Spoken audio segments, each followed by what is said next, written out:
From spring training here in Mesa, Arizona, I'm Luke Maley. We're joined by Pelicans second-year manager Yovanny Cuevas. Yovanny, first of all, thanks for taking the time. How has spring been treating you?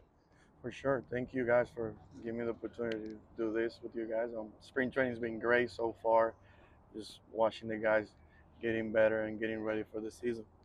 I want to go back to year one as a manager for you. I know you've had some spurts of time as a manager, but your first full season, what was the biggest takeaway for you?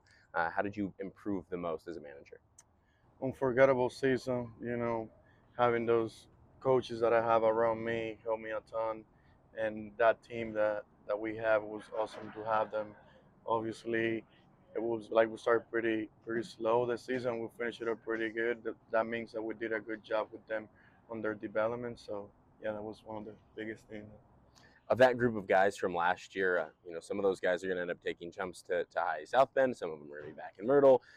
We never really know that until right before the season starts. But is there anybody that's really impressed you? I know you could probably list off a bunch of guys in spring that have had really good springs, but if you only could pick a couple names, is there anybody that stood out this spring? Yeah, like almost the whole team, like they were grinding here through the whole off season, getting stronger and getting prepared. But as you guys know, right now Ty Southison is being great. He makes some physical changes with his body, work hard through the whole off season too, which that help him to get better with the basketball skills. And Owen Ayers is being awesome too. Coming back after his surgery, he played a couple of games in the fall league, and then after fall league, he kept getting better and stronger, getting prepared for the season. He's been showing really good improvement during spring training games right now. But yeah, Angel Cepeda as well. He's been playing a lot of games, either backing up in the big leagues as well. So those kind of the names that I have in top of my mind right now.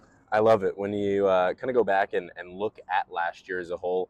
I'm sure when the offseason rolled around, you were able to just decompress just a little bit and kind of reflect on things. Was there anything that really stood out as kind of a favorite moment, whether that was on or off the field?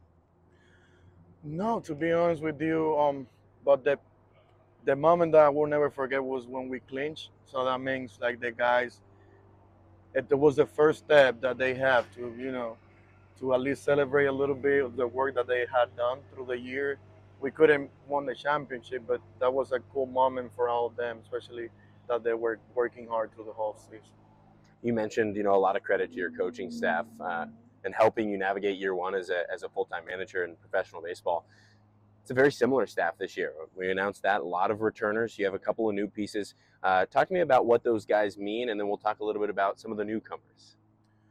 Yeah, like as a leader, we gotta work all together, and that's a good thing that we do. Having that environment in between us, sharing ideas, helping each other every day, and now adding the Andrew Batch and Luis Hernandez to the quad, it will be way better now because those guys are on the same page with us, and they're great too. They're great pitching coaches, so I think that will help too. Yovanny, as we wrap this up, last year in Myrtle Beach, got to experience a little bit of it. Obviously, you guys are on the road a lot. What was your favorite thing to do on an off day? Oh, I love to play golf, for sure. And who with? With D'Angelo, man. And you're going to beat him every time this year in Myrtle. No, I can't. Yeah, he's too good for me. Yovanny, thank you so much. Appreciate the time. Thank you.